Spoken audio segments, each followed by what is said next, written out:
اور فرمایا رب تمہارا وہ ہے جس نے تمہارے لیے زمین کو فرش بنایا ہے، آسمان کو چھت بنایا، اور آسمان سے پانی برسا کے تو زمین سے پھل اگائے ہیں، رزقا لکم، وہ بھی تیرے کھانے کے لیے اگائے ہیں۔ وہ جو آسمان سے بارش برسا کے زمین سے سبزہ اور پھل اگائے ہیں تو وہ بھی تیرے لیے۔ جب سارا کچھ تیرے لیے بنایا تو بھی تو عبادت کرنا اپنے رب کی، پھر کسی کو اس کا شریک نہ ٹھہرا۔ ایک چیلنج بھی کیا قرآن مجید نے اس رکوع کے اندر۔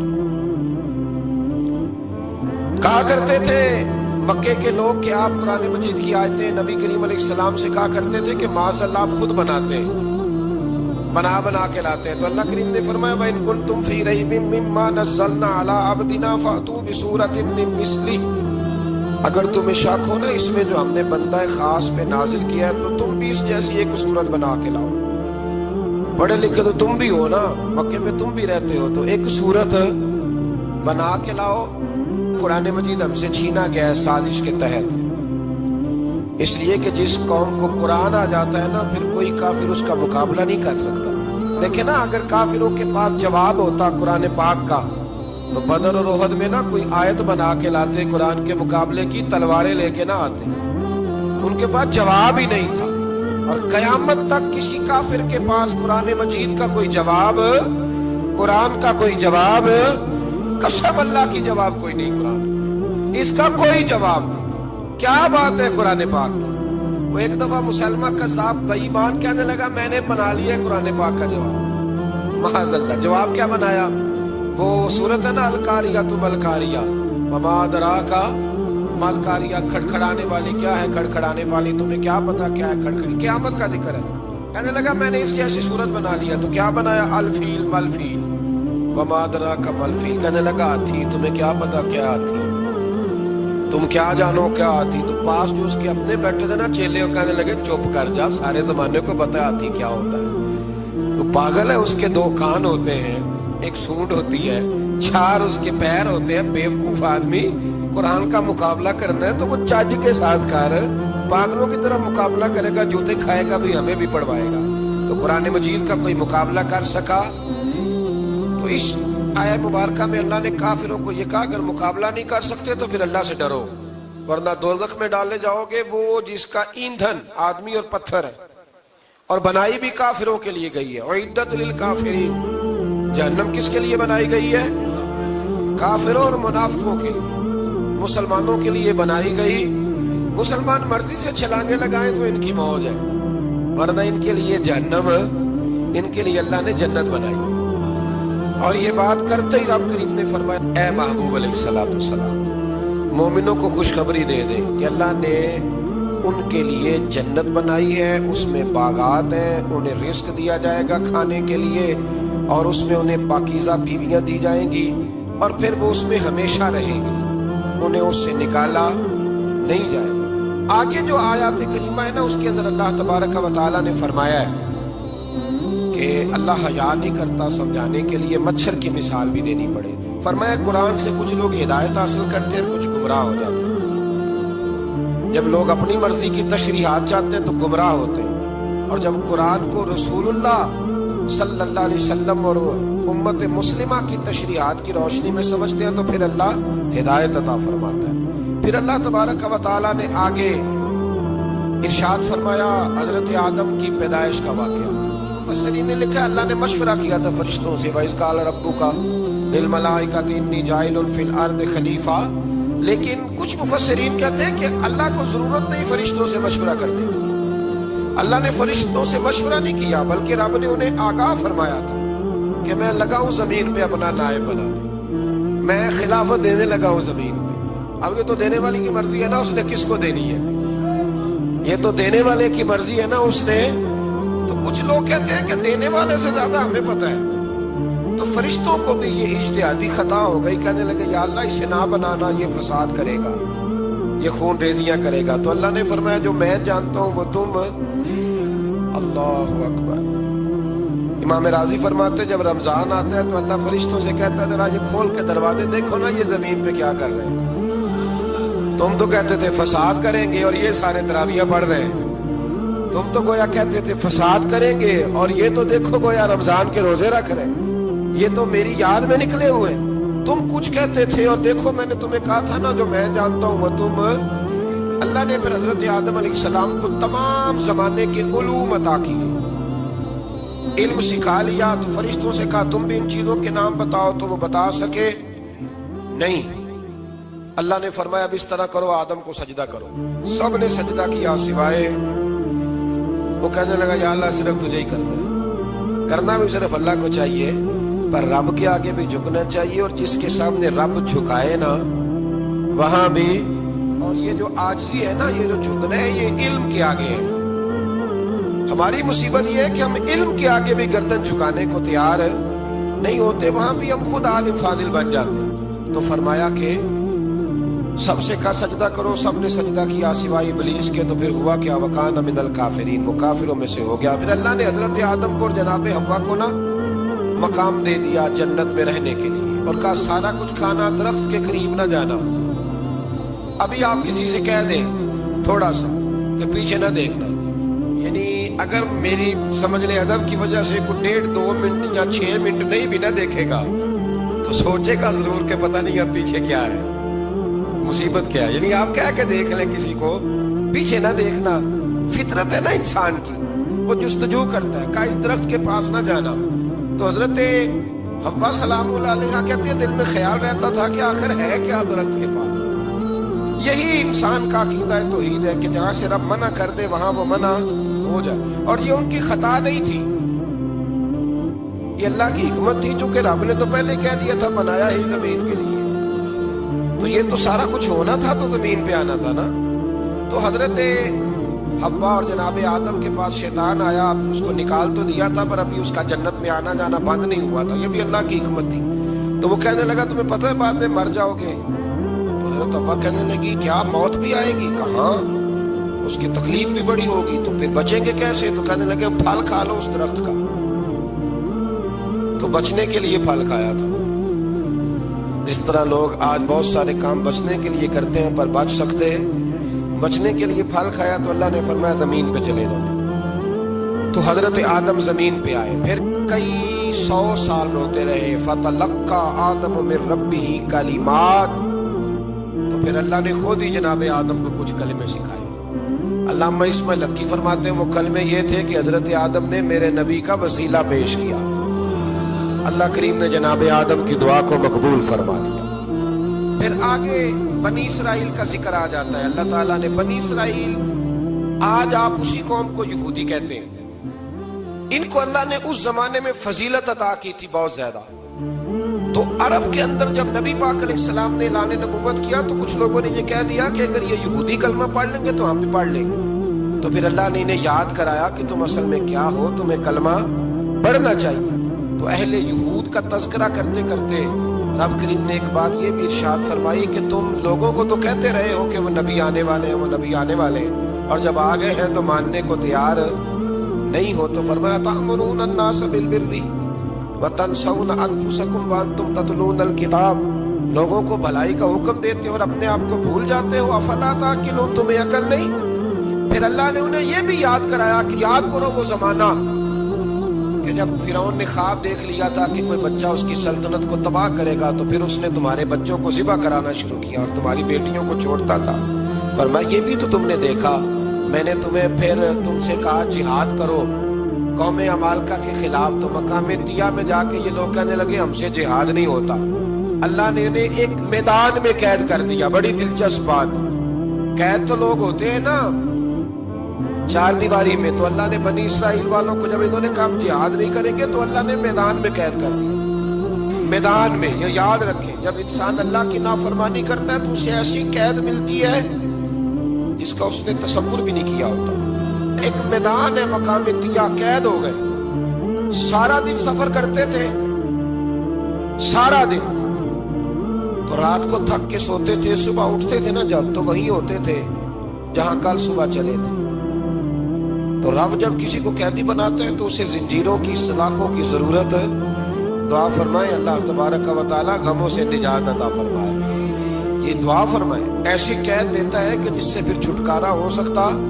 تو بنی اسرائیل کا بہت زیادہ تذکرہ اس بارے میں اللہ تبارک و تعالی نے پھر بیان کیا اور پھر کہا کہ انہیں جو حکم دیا جاتا تھا یہ اس کی سرتابی کرتے تھے، پھر اللہ نے ان پر ذلت نازل کر دی اور یہ ہمیشہ اس کا شکار رہے۔ قوم سبت کا ذکر فرمایا اللہ، ہفتے والے دن کچھ لوگ نافرمانی کرتے۔ ہمارے بھی ہیلے بہانے ہیں نا آج کل کاروبار میں، تو اسی سپارے کی آیت نمبر 65 کے اندر اللہ تعالیٰ نے حضرت داؤد کی قوم کا ذکر کیا کہ اللہ نے انہیں حکم دیا تھا کہ ہفتے والے دن مچھلیاں نہیں پکڑنی، تو وہ کہتے تھے چلو ہاتھ لگا کے نہیں پکڑنی، ہاتھ لگا کے۔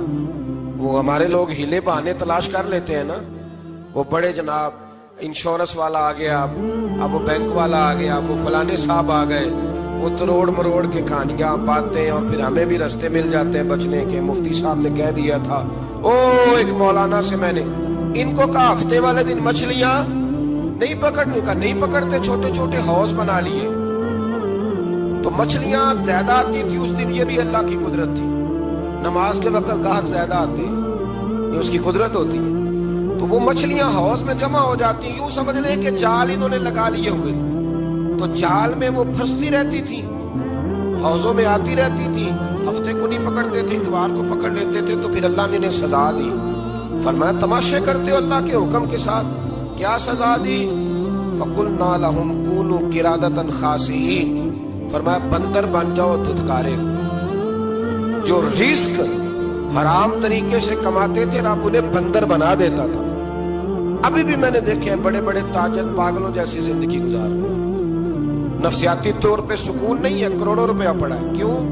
اس لیے کہ رب کے بتائے ہوئے طریقے کے مطابق تجارت نہیں کرتے۔ آگے ایک اور دلچسپ بات آ گئی، بنی اسرائیل کے اندر نا ایک شخص نے اپنے چچا کو قتل کر دیا جائیداد کے لیے۔ یہ دیکھیں کب سے لوگ جائیداد کے لیے قتل کرتے آ رہے ہیں۔ چچا کو قتل کر دیا، اور قتل کر کے حضرت موسیٰ علیہ السلام کے پاس آئے کہ میرے چچا کو کسی نے قتل کر دیا ہے، تو بتائیں کیا کرنا ہے؟ تو آپ نے فرمایا کہ گائے ذبح کرو، اور اس کا ایک ٹکڑا مقتول کو مارو، مرنے والے کو، وہ خود اٹھ کے بتا دے گا مجھے کس نے قتل کیا۔ اب ارادہ نہیں تھا گائے ذبح کرنے کا تو بہانے کرنے لگے، ارادہ نہیں نہ ہوتا تو پھر کیا ہوتے ہیں؟ کہنے لگے گائے کس طرح کی ہو، بوڑھی ہو کہ بچی ہو، رنگ کیسا ہو، جوان ہو کہ چھوٹی ہو، حال میں ایک دفعہ چلنا سیکھ گئی ہو یا ابھی نہ سیکھی ہو، تو بتاتے گئے تو رب بھی شرطیں بیان کرتا گیا۔ گہرے زرد رنگ کی ہو، حال کے اندر اسے نہ چلایا گیا ہو، پانی نہ نکالا گیا ہو، نہ بچی ہو نہ جوان ہو، اس کے درمیان ہو۔ یہ ساری شرطیں کہاں پائی جاتی تھی؟ حضرت موسیٰ علیہ السلام کی قوم کا ایک شخص تھا جو اللہ کا ولی تھا، وہ جب انتقال کرنے لگا نا، اللہ اکبر، دیکھو رب ولیوں کی اولادوں پر بھی کتنا فضل فرماتا ہے۔ وہ جب انتقال کرنے لگا تو ایک اس کے پاس چھوٹی سی بچیا تھی، گائے کی بچی، اس نے جنگل میں چھوڑ دی۔ کہنے لگا یا اللہ میں تیرے نام پہ چھوڑتا ہوں، میرا بچہ جوان ہو جائے تو اسے دے دینا، اور تو سرمایہ ہی کوئی نہیں۔ بچہ بڑا ہوا تو بچہ بھی بڑا نیک تھا، اپنی ماں کا بڑا فرما بردار تھا۔ اس کی ماں نے کہا بیٹا تیرے باپ نے ایک گائے چھوڑی تھی، تو بچہ جنگل میں گیا اور جا کے کہنے لگا اے اللہ میری گائے مجھ سے ملا دے، تو رب کریم نے وہ گائے واپس کر دی، وہ گائے گھر لے آیا۔ اب وہ کہنے لگا اماں بیچ دوں، تو اماں کہنے لگی بیٹا میرے پوچھے بغیر نہ بیچنا۔ کئی دفعہ گاہک لگے پر اس نے کہا جب تک میری اماں نہ کہے گی میں بیچوں گا۔ ادھر بنی اسرائیل والے شرطیں جتنی گائے کے بارے میں پوچھ چکے تھے وہ ساری اسی گائے میں پائی جاتی تھی، تو یہ ڈھونڈتے ڈھونڈتے وہاں پہنچ گئے، تو کہنے لگے گائے چاہیے، تو اس نے کہا بھی تمہاری مرضی سے نہیں، قیمت میری مرضی کی۔ ایک مفسر نے تو یہاں تک لکھا ہے کہ اس نے کہا گائے ذبح کر کے نا، تو جتنا گائے کے اندر گوشت ہوگا نا اتنا ہی کھال کے اندر تو مجھے مال بھر کے دو گے، اتنے ہی سکے بھر کے دو گے، اتنی اشرفیاں بھر کے دو گے، تو پھر تمہیں گائے دوں گا۔ تو پھر یہ گائے انہیں ملی اور یہ گائے لے کر کے آئے۔ زیادہ سوالات نہ کرتے تو زیادہ الجھتے نہ۔ ہم بھی دین کے معاملے میں بڑے سوال جواب کرتے ہیں، اتنا سوال کریں جتنی اس کی ضرورت ہے۔ ان لوگوں نے سوالات زیادہ کیے تو پھر الجھ زیادہ گئے۔ تو میرے بھائی اس کا ذکر بھی اللہ تبارک و تعالیٰ نے پہلے پارے کے اندر بیان فرمایا۔ پھر اللہ کریم نے فرمایا کہ کچھ ایسے لوگ بھی ہیں یہودیوں میں سے جن کا دعویٰ ہو گیا ہے کہ ہم اللہ کے بڑے پیارے ہیں۔ فرمایا یہ صرف ان کے منہ کی باتیں ہیں، یہ تو قیامت میں پتہ چلے گا نا کہ اللہ کا پیار کس کے ساتھ زیادہ ہے۔ اور پھر یہ بھی یہودیوں نے دعویٰ کیا ہے، اسی پارے میں اللہ فرماتے ہیں کہ ان کا دعویٰ ہے کہ ہم اللہ کے بڑے پیارے ہیں، جنت میں ہم ہی جائیں گے. تو اللہ فرماتے ہیں پھر مرنے کی دعا تو کرو، جنت میں تو مر کے جانا ہے نا. لیکن رب فرماتے ہیں یہ کبھی مرنے کی دعا نہیں کریں گے، اس لیے کہ انہیں پتہ ہے کہ ہم نے آخرت کے لیے کیا بھیجا. لیکن جی پہلا حکم آ گیا یا ایھا الذین آمنوا کہہ کے، پہلی آیت قرآن پاک کی پہلے سپارے میں پہلی آیت جس میں اللہ نے کہا یا ایھا الذین آمنوا. تو پہلا حکم آمنوا کہہ کے آیت نمبر 104 میں جو اللہ نے حکم دیا ہے نا، وہ نبی پاک کی تعظیم کا حکم ہے. پہلا حکم ہی اللہ نے حضور کی عزت اور ناموس کا ارشاد فرمایا. پہلا اس ترتیب کے لحاظ سے وہ ہوا یہ کہ جب نبی پاک کو بات ارشاد کرتے تو صحابہ کرام اٹھ کے عرض کرتے رائینا یا رسول اللہ، حضور سمجھ نہیں آئی ذرا رعایت کر دے. تو یہودیوں کی عبرانی زبان کے اندر نہ ذرا کھینچ کے پڑھتے تھے رائینا، تو اس کا معنی بنتا تھا معاذ اللہ اے ہمارے چرواہے. بکریاں چرانے والے کو بھی وہ رائینا کہتے تھے.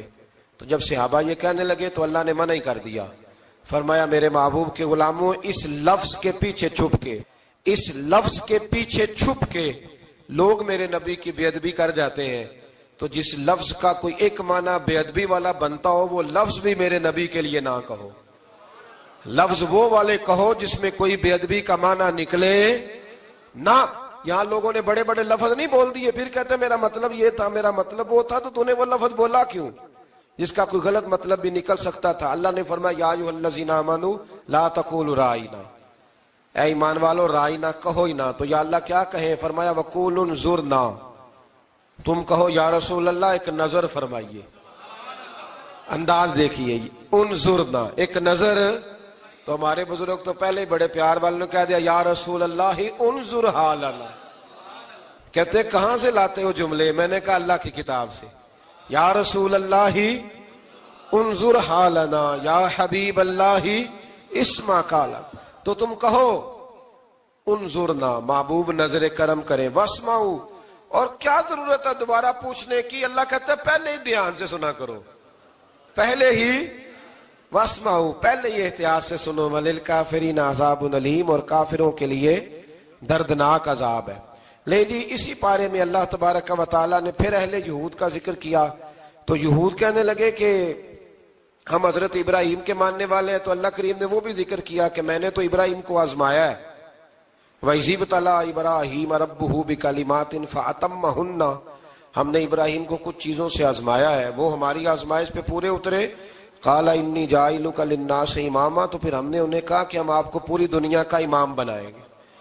وہ آزمائش کیا تھی؟ آگ میں جانا بھی آزمائش، بیٹے کا نہ ہونا بھی آزمائش، بیٹا ہوا تو پھر اسے وادی غیر ذی زرع ان میں چھوڑ کے آنا بھی آزمائش، بڑا ہوا تو پھر ذبح کرنا بھی آزمائش. فرمایا جہاں جہاں آزمایا ہے نا، ابراہیم ہماری آزمائش میں پورے اترے. فرمایا تو مفت میں حضرت ابراہیم کی اولاد بنتے ہو اور ان کا نام لیتے ہو اور ان کے ساتھ اپنا تعلق بناتے ہو، دیکھو تو صحیح وہ کتنی آزمائشوں سے گزرے. تو اس کا بھی اللہ نے اسی میں ذکر فرمایا. اور پھر وہ بات کرتے تھے حضرت یعقوب کی اور حضرت اسحاق کی. تو فرمایا وہ تو ہمارے اتنے خاص بندے تھے کہ وصال کا وقت بھی انہوں نے اپنی اولادوں کو نصیحت فرمائی تھی کہ اللہ کی توحید پہ قائم رہنا. اس کا ذکر بھی اللہ نے اسی پارے میں بیان فرمایا. اور جو حضرت ابراہیم اور جناب اسماعیل نے کعبہ تعمیر کیا تو اس کا ذکر بھی اللہ تعالیٰ نے اسی پارے میں فرمایا. فرمایا جب وہ کعبہ بنا رہے تھے تو کہہ رہے تھے ربنا تقبل منا، کہہ رہے تھے اے اللہ بنا ہم نے دیا ہے پر مہربانی فرما ہم سے قبول فرما لے.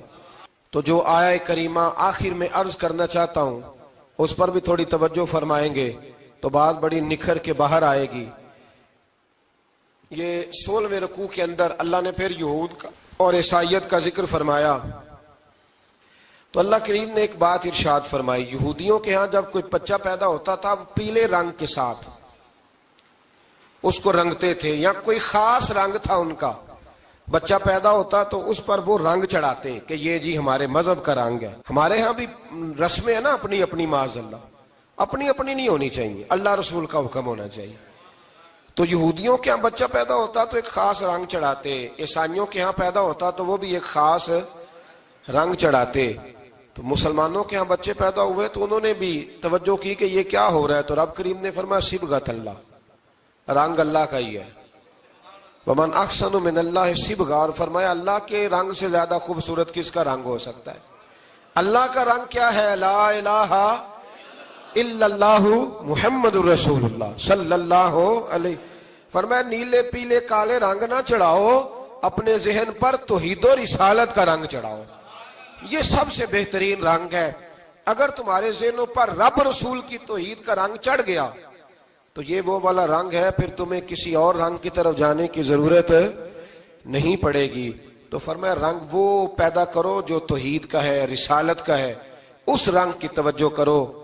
قرآن مجید کے اس پارے میں اللہ کریم نے مختلف باتیں بیان کر کے آخری رکوع میں یہ جو رنگ کا ذکر فرمایا نا، تو یہ لگتا ہے پورے پارے کا خلاصہ ہے کہ رب کریم نے فرمایا اصل بات یہ ہے کہ تمہاری سوچوں پہ رب رسول کی توحید و رسالت کا رنگ ہونا چاہیے. ہر وقت بچہ پیدا ہو، کوئی دنیا سے جائے تو رنگ کس کا ہونا چاہیے؟ اللہ رسول کے. اور فرمایا رب تمہارا وہ ہے جس نے تمہارے لیے زمین کو فرش بنایا ہے، آسمان کو چھت بنایا ہے، اور آسمان سے پانی برسا کے تو زمین سے پھل اگائے ہیں، رزق لکم، وہ بھی تیرے کھانے کے لیے اگائے ہیں. وہ جو آسمان سے بارش برسا کے زمین سے سبز اور پھل اگائے ہیں تو وہ بھی تیرے لیے. جب سارا کچھ تیرے لیے بنایا تو بھی تو عبادت کرنا اپنے رب کی، پھر کسی کو اس کا شریک نہ ٹھہرا. ایک چیلنج بھی کیا قرآن مجید نے اس رکوع کے اندر. کہا کرتے تھے مکے کے لوگ کہ آپ قرآن مجید کی آیتیں نبی کریم علیہ السلام سے کہا کرتے تھے کہ معاذ اللہ آپ خود بناتے ہیں، بنا کے لاتے ہیں. تو اللہ کریم نے فرمایا وَإِن كُنتُمْ فِي رَيْبٍ مِّمَّا نَزَّلْنَا عَلَىٰ عَبْدِنَا فَأْتُوا بِسُورَةٍ مِّن مِّثْلِهِ، اگر تمہیں شک ہو نا اس میں جو ہم نے بندہ خاص پہ نازل کیا ہے تو تم بھی اس جیسی ایک صورت بنا کے لاؤ. پڑھے لکھے تو تم بھی ہو نا، مکے میں تم بھی رہتے ہو، تو ایک صورت بنا کے لاؤ. قرآن مجید ہم سے چھینا گیا ہے سازش کے تحت، اس لیے کہ جس قوم کو قرآن آ جاتا ہے نا پھر کوئی کافر اس کا مقابلہ نہیں کر سکتا. دیکھیں نا اگر کافروں کے پاس جواب ہوتا قرآن پاک کا تو بدر اور احد میں نا کوئی آیت بنا کے لاتے قرآن کے مقابلے کی، تلواریں لے کے نہ آتے.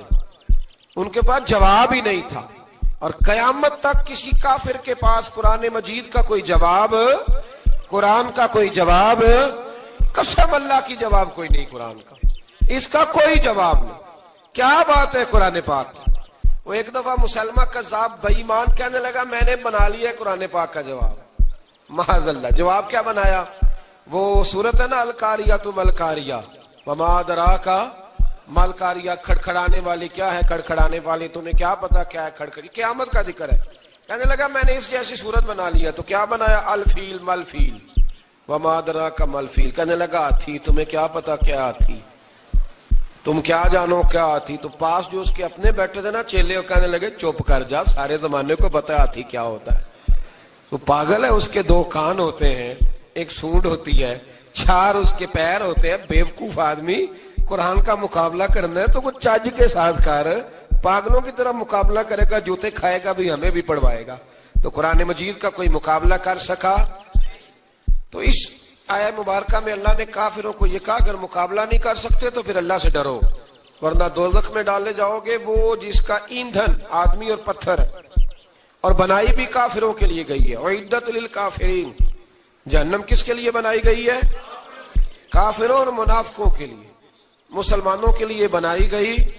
مسلمان مرضی سے چھلانگے لگائیں تو ان کی موج ہے، ورنہ ان کے لیے جہنم، ان کے لیے اللہ نے جنت بنائی ہے. اور یہ بات کرتے ہی رب کریم نے فرمایا اے محبوب علیہ الصلوۃ والسلام مومنوں کو خوشخبری دے دیں کہ اللہ نے ان کے لیے جنت بنائی ہے، اس میں باغات ہیں، انہیں رزق دیا جائے گا کھانے کے لیے، اور اس میں انہیں پاکیزہ بیویاں دی جائیں گی، اور پھر وہ اس میں ہمیشہ رہیں گے، انہیں اس سے نکالا نہیں جائے گا. آگے جو آیات کریمہ ہے نا اس کے اندر اللہ تبارک و تعالیٰ نے فرمایا ہے کہ اللہ حیا نہیں کرتا سمجھانے کے لیے مچھر کی مثال بھی دینی پڑے. فرمایا قرآن سے کچھ لوگ ہدایت حاصل کرتے ہیں اور کچھ گمراہ ہو جاتے ہیں. جب لوگ اپنی مرضی کی تشریحات چاہتے ہیں تو گمراہ ہوتے ہیں، اور جب قرآن کو رسول اللہ صلی اللہ علیہ وسلم اور امت مسلمہ کی تشریحات کی روشنی میں سمجھتے ہیں تو پھر اللہ ہدایت عطا فرماتا ہے۔ پھر اللہ تبارک و تعالیٰ نے آگے ارشاد فرمایا حضرت آدم کی پیدائش کا واقعہ۔ کچھ مفسرین نے لکھا ہے اللہ نے مشورہ کیا تھا فرشتوں سے، وَإِذْ قَالَ رَبُّكَ لِلْمَلَائِكَةِ إِنِّي جَاعِلٌ فِي الْأَرْضِ خَلِيفَةً، لیکن کچھ مفسرین کہتے ہیں کہ اللہ کو ضرورت نہیں فرشتوں سے مشورہ کرنے کی، اللہ نے فرشتوں سے مشورہ نہیں کیا بلکہ رب نے انہیں آگاہ فرمایا تھا کہ میں لگا ہوں زمین پہ اپنا نائب بنانے، میں خلافت دینے لگا ہوں زمین پہ۔ اب یہ تو دینے والی کی مرضی ہے نا اس نے کس کو دینی ہے، یہ تو دینے والے کی مرضی ہے نا اس نے۔ تو کچھ لوگ کہتے ہیں کہ دینے والے سے زیادہ ہمیں پتہ ہے، تو فرشتوں کو بھی یہ اجتہادی خطا ہو گئی، کہنے لگے یا اللہ اسے نہ بنانا، یہ فساد کرے گا، یہ خون ریزیاں کرے گا۔ تو اللہ نے فرمایا جو میں جانتا ہوں وہ تم، اللہ اکبر۔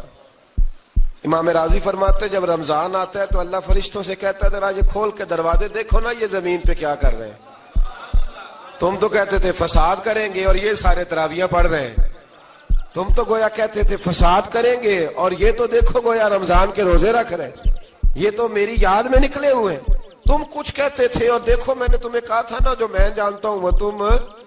اللہ نے پھر حضرت آدم علیہ السلام کو تمام زمانے کے علوم عطا کیے، علم سکھا لیا۔ تو فرشتوں سے کہا تم بھی ان چیزوں کے نام بتاؤ، تو وہ بتا سکے نہیں۔ اللہ نے فرمایا اب اس طرح کرو آدم کو سجدہ کرو، سب نے سجدہ کیا سوائے، وہ کہنے لگا یا اللہ صرف تجھے ہی کرنا ہے، کرنا بھی صرف اللہ کو چاہیے پر رب کے آگے بھی جھکنا چاہیے، اور جس کے سامنے رب جھکائے نا وہاں بھی۔ اور یہ جو عاجزی ہے نا، یہ جو جھکنا ہے یہ علم کے آگے ہے۔ ہماری مصیبت یہ ہے کہ ہم علم کے آگے بھی گردن جھکانے کو تیار نہیں ہوتے، وہاں بھی ہم خود عالم فاضل بن جاتے ہیں۔ تو فرمایا کہ سب سے کہا سجدہ کرو، سب نے سجدہ کیا سوائے ابلیس کے۔ تو پھر ہوا کیا وَكَانَ مِنَ الْكَافِرِينَ، وہ کافروں میں سے ہو گیا۔ پھر اللہ نے حضرت آدم کو اور جناب حوا کو نا مقام دے دیا جنت میں رہنے کے لیے، اور کہا سارا کچھ کھانا، درخت کے قریب نہ جانا۔ ابھی آپ کسی سے کہہ دیں تھوڑا سا کہ پیچھے نہ دیکھنا، یعنی اگر میری سمجھ لیں ادب کی وجہ سے کوئی 1.5-2 منٹ یا 6 منٹ نہیں بھی نہ دیکھے گا تو سوچے گا ضرور کہ پتہ نہیں اب پیچھے کیا ہے، مصیبت کیا ہے۔ یعنی آپ کہہ کے دیکھ لیں کسی کو، پیچھے نہ دیکھنا، فطرت ہے نا انسان کی، وہ جستجو کرتا ہے، کہا اس درخت کے پاس نہ جانا۔ تو حضرت حوا سلام اللہ علیہ کہتے ہیں دل میں خیال رہتا تھا کہ آخر ہے کیا درخت کے پاس۔ یہی انسان کا عقیدہ توحید ہے کہ جہاں سے رب منع کر دے وہاں وہ منع ہو جائے، اور یہ ان کی خطا نہیں تھی، یہ اللہ کی حکمت تھی، چونکہ رب نے تو پہلے کہہ دیا تھا بنایا ہی زمین کے لیے، تو یہ تو سارا کچھ ہونا تھا تو زمین پہ آنا تھا نا۔ تو حضرت حوا اور جناب آدم کے پاس شیطان آیا، اب اس کو نکال تو دیا تھا پر ابھی اس کا جنت میں آنا جانا بند نہیں ہوا تھا، یہ بھی اللہ کی حکمت تھی۔ تو وہ کہنے لگا تمہیں پتہ ہے بعد میں مر جاؤ گے؟ تو حضرت حوا کہنے لگی کیا موت بھی آئے گی؟ کہاں، اس کی تکلیف بھی بڑی ہوگی، تو پھر بچیں گے کیسے؟ تو کہنے لگے پھل کھا لو اس درخت کا۔ تو بچنے کے لیے پھل کھایا تھا۔ جس طرح لوگ آج بہت سارے کام بچنے کے لیے کرتے ہیں پر بچ سکتے، بچنے کے لیے پھل کھایا تو اللہ نے فرمایا زمین پہ چلے جاؤ۔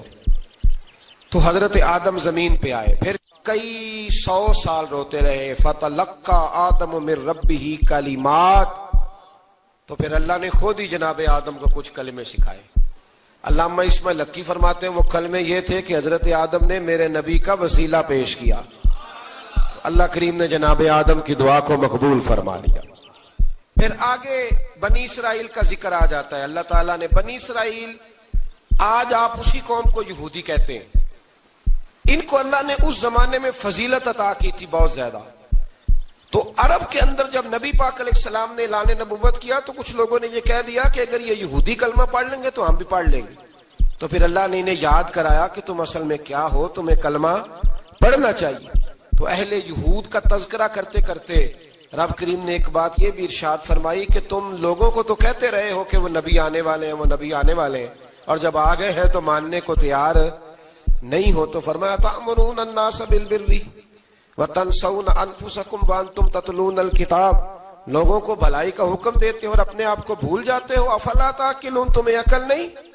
پھر اللہ نے انہیں یہ بھی یاد کرایا کہ یاد کرو وہ زمانہ کہ جب فرعون نے خواب دیکھ لیا تھا کہ کوئی بچہ اس کی سلطنت کو تباہ کرے گا تو پھر اس نے تمہارے بچوں کو ذبح کرانا شروع کیا اور تمہاری بیٹیوں کو چھوڑتا تھا.